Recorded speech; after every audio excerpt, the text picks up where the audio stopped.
रहा था, यहाँ तक कि उसने डेनी को जमीन पर भी गिरा दिया।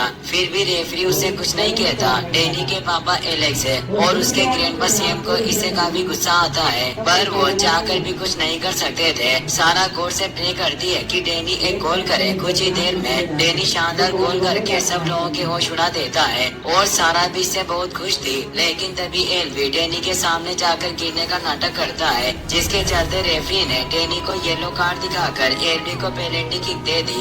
एल्वी पेनल्टी किक का इस्तेमाल करके गोल करता है और उसकी टीम मैच जीत गई। सारा इससे बिल्कुल भी खुश नहीं थी। वो सैम से पूछती है कि मैंने गौर से प्रे की थी तो आखिर डेनी कैसे हार गया। वो जवाब देते हैं, तुमने गौर से डेनी के गोल करने के बारे में प्रे की थी और उसने गोल किया, पर तुमने मैच जीतने के बारे में कुछ नहीं कहा। मगर तुम्हें निराश होने की जरूरत नहीं है। गौर जो कुछ भी करते हैं उसके पीछे एक वजह होती है। शायद गौर के हिसाब से डेनी का मैच जीतने से ज्यादा उसका हारना जरूरी था। सारा बहुत समझदार लड़की थी और बिना कोई सवाल जवाब किए डेनी और उसकी गर्लफ्रेंड सिंडी के साथ सैम के घर की तरफ निकल पड़ी। कार में वो सिंडी के साथ मिलकर अपने फेवरेट सॉन्ग का लुत्फ उठाती है और कुछ ही देर में वो सैम के घर पहुंच गए। सारा डेनी और सिंडी के साथ फिशिंग करने के लिए लेक के पास चली जाती है। वहाँ उसे एक मरी हुई बर्ड मिली, जिसे देख उसे काफी बुरा लगता है। डेनी बर्ड को दफनाने के लिए कह रहा था, पर सारा ने उसे मना कर दिया। वो बोली, मुझे नहीं लगता कि ये बर्ड मर चुकी है, शायद ये सिर्फ बेहोश है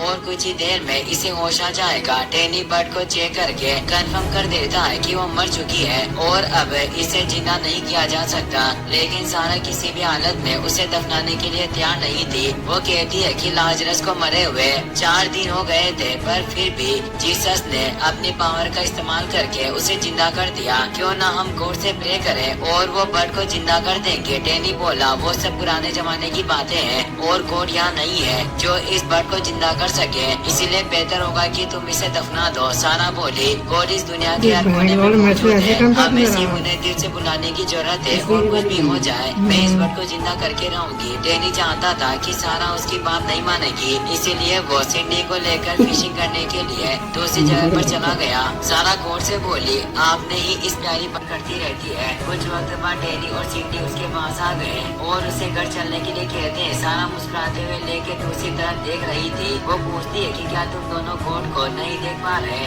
वो पानी के ऊपर तैर रहे हैं। डेनी बोला, आखिर तुम किस तरह का मजाक कर रही हो? मैंने तुम्हें पहले ही कहा था कि गॉड इस बर्ड को जिंदा नहीं कर सकते। अब हमें घर चलना होगा वरना मोम हमारे ऊपर गुस्सा करेगी। तभी वो बर्ड जिंदा होकर सारा के हाथ से उड़ गई। ये देख डेनी और सिंडी के होश उड़ जाते हैं। उन्हें समझ में नहीं आ रहा था कि आखिर एक मरी हुई बर्ड अचानक से जिंदा कैसे हो गई, पर सारा को पूरा भरोसा था कि ये सब उसके गॉड से प्रे करने की वजह से हुआ है और वो बहुत ही ज्यादा खुश थी। वो सैम के पास जाकर उन्हें बर्ड के जिंदा होने के बारे में बताती है। सैम पूछने लगे कि क्या तुमने अपनी माँ पापा को इसके बारे में बताया? वो जवाब देती है, मैंने माँ पापा को बर्ड के जिंदा होने के बारे में बताया था, पर दोनों ने मेरी बातों पर ध्यान नहीं दिया। शायद उन्हें ऐसा लग रहा है कि मैंने ये सब अपनी इमेजिनेशन से बनाया है। पर डेनी और सिंडी ने भी बर्ड को जिंदा होते हुए देखा था। सैम कहते हैं कि भले ही किसी को तुम्हारी बातों पर ट्रस्ट ना हो, पर मुझे यकीन है कि तुम सच बोल रही हो। मगर बेहतर होगा कि तुम दोबारा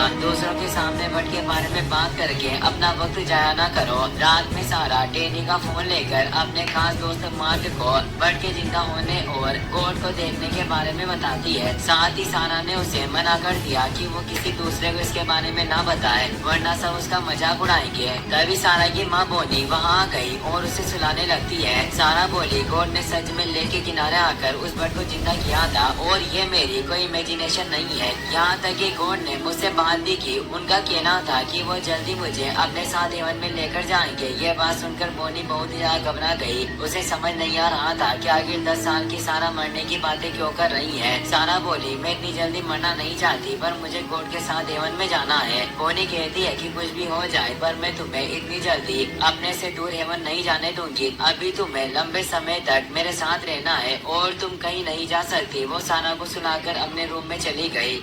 आधी रात को डैनी सारा के रूम में अपना फोन लेने के लिए जाता है और उसे पता चलता है कि सारा की तबीयत बहुत ज्यादा खराब है। वो अपने पापा एलेक्स को इसके बारे में बताता है और उसने अपने दोस्त डॉक्टर बेन को घर बुला लिया। बेन सारा को चेक करके बोला, तुम्हें फिक्र करने की जरूरत नहीं, सारा को सिर्फ थोड़ा सा बुखार है और जल्दी ठीक हो जाएगी। बोनी उसे बताती है कि फिशिंग करते हुए सारा को एक मरी हुई बर्ड मिली थी। सारा का कहना है कि गॉड ने वहाँ आकर बर्ड को जिंदा कर दिया।